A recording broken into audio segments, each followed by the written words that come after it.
Hello, BookTube friends and book lovers everywhere. I am here to report on what I read during the month of March 2025.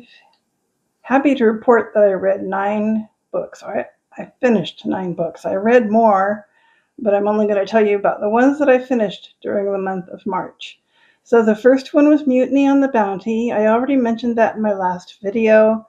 It was pretty interesting. I was surprised. It was about the men who took off on the ship Bounty to go get breadfruit plants from Tahiti. They thought that maybe breadfruit would come in handy in the UK, so somebody funded that, and the captain was Captain Bligh.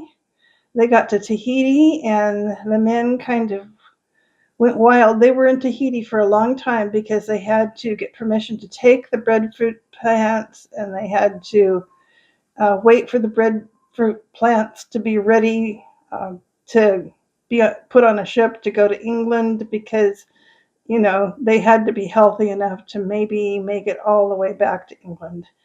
So Captain Bligh was very careful about this, but the problem was he was not very uh, he was not very polite toward his crew.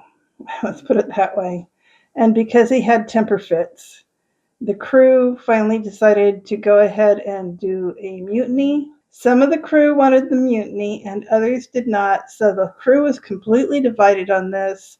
Interesting story. Very interesting. I heard about all the different elements of it. It was a very comprehensive and long book.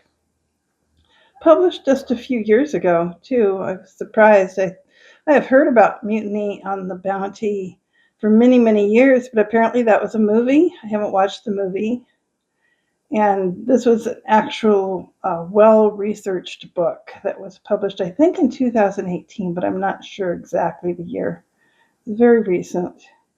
So the next one, well, there was 4 that I read for the March Mystery Madness event.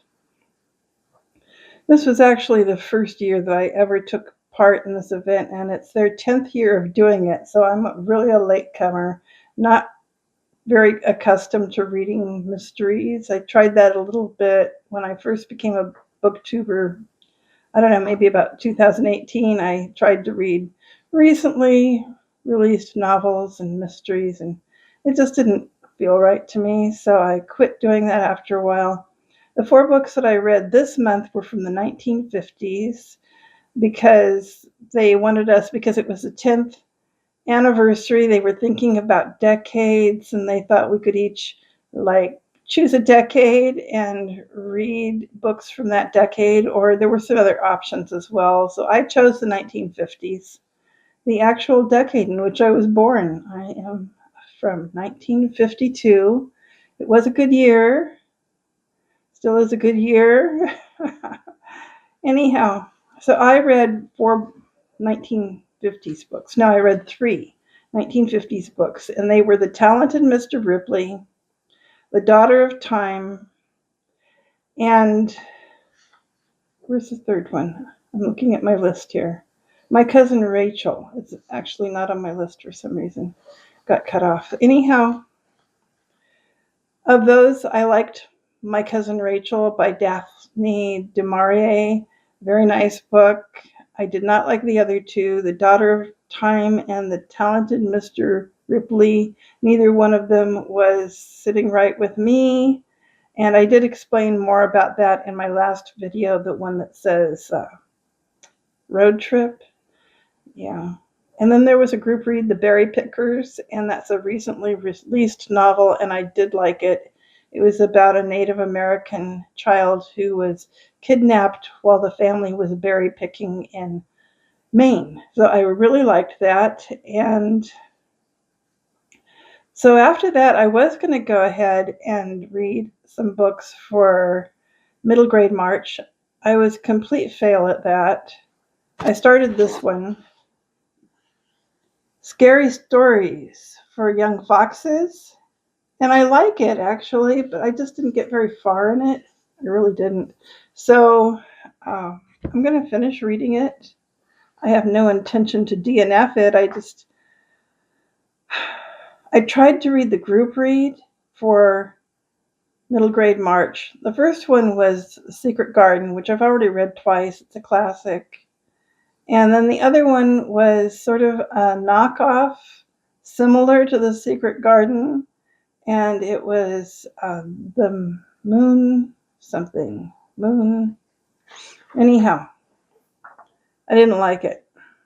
I got about 4 or 5 chapters in, and it was about a child in a science fiction type place. I don't know if she was on a spaceship or on Mars. I don't know exactly where she was. She was cutting class, so that seemed to me more YA than middle grade. And it didn't sit right with me. I didn't like the cutting class and just that school vibe in the book. So I quit reading it. In fact, I sold that back to uh, Audible because I knew I was never going to want to read it. And it's very nice that they do take back books and give you back your credit. So that worked out fine for me, but I am a complete fail at middle grade March this year. And then after I got back from that trip that I took to Wairika, the road trip video, uh, I caught something. I was sick for about a week, so then I didn't feel like reading middle grade books at all. And I just read some audiobooks, so I got some interesting audiobooks. Well, there was two. Um, First of all, let's talk about the physical books. Okay, I did not finish my book for the Biblical Studies Challenge. Sorry. I'm halfway through this book. I will finish it. I'm very interested in it. And in fact, I've been reading this the last couple of days, and I'm invested in it. I'm so impressed with Ann Judson. So I want to find out more about her. She was a missionary in Burma.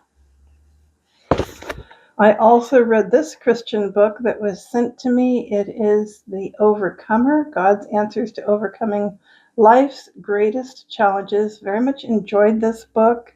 The author has a talent for injecting humor into a Christian nonfiction book, and that is something very much appreciated.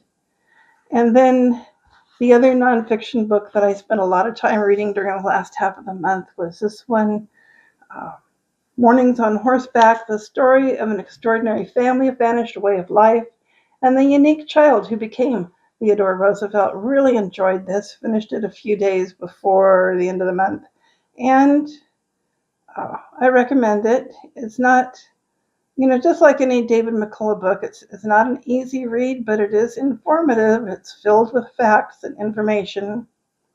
And this one actually starts when he's born. Actually, it starts before he's born because he tells you about the grandparents and the parents of Theodore Roosevelt, but it doesn't extend all the way to his presidency. So actually, it ends right after I don't want to give any spoilers, but okay, he had some political activity there in New York, and I would say late 20s is when this ends.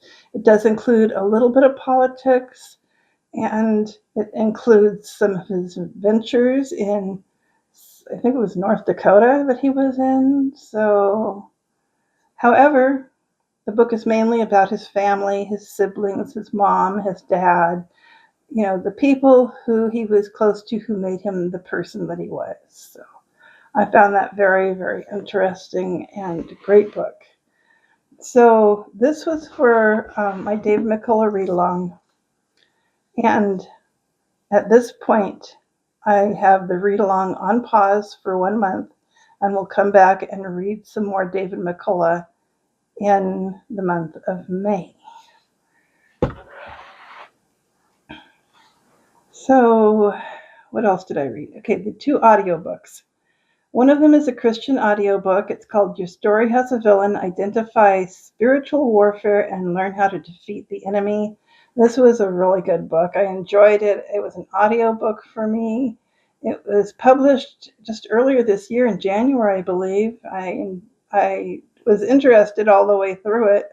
I didn't read like all the chapters at one time. I read maybe one chapter a day and went through it slowly, but I did enjoy reading the chapters. So the other audiobook that I read was a nonfiction history that included a lot of San Francisco history, but it was mainly about a true crime murder that took place in 1870.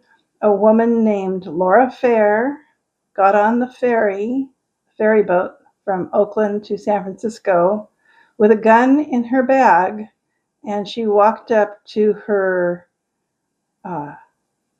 lover, I guess you could say, a married man that she had been having an affair with for 7 years, and she shot him in the chest. It says that at the beginning of the book, and the book is about the court case. It details everything that led up to the murder, and it also gave a lot of other San Francisco history, which is always an interest of mine because I was born and raised in San Francisco Bay Area. Spent a lot of time in San Francisco, so I'm interested in the place. This book focused a lot on Mark Twain and Bret Hart, the two writers, and then mainly the story was about Laura Fair and the man who was a true jerk and deceived her. So I couldn't like any of the main characters, like Laura Fair and the man. They were not exactly who I would consider respectable people, but in Laura Fair's defense, I would say that she did not realize that he was a married man until she had been with him almost a year. He was sort of deceiving her. So I found the book very interesting. If you like true crime and if you like San Francisco history, it is a good book to read. Otherwise, maybe not. That's it. That's all the books that I read in the month of March. And I did actually get a couple of books. I should do a little book haul, I think, but I didn't buy them. So all is well. I'll talk to you in another video.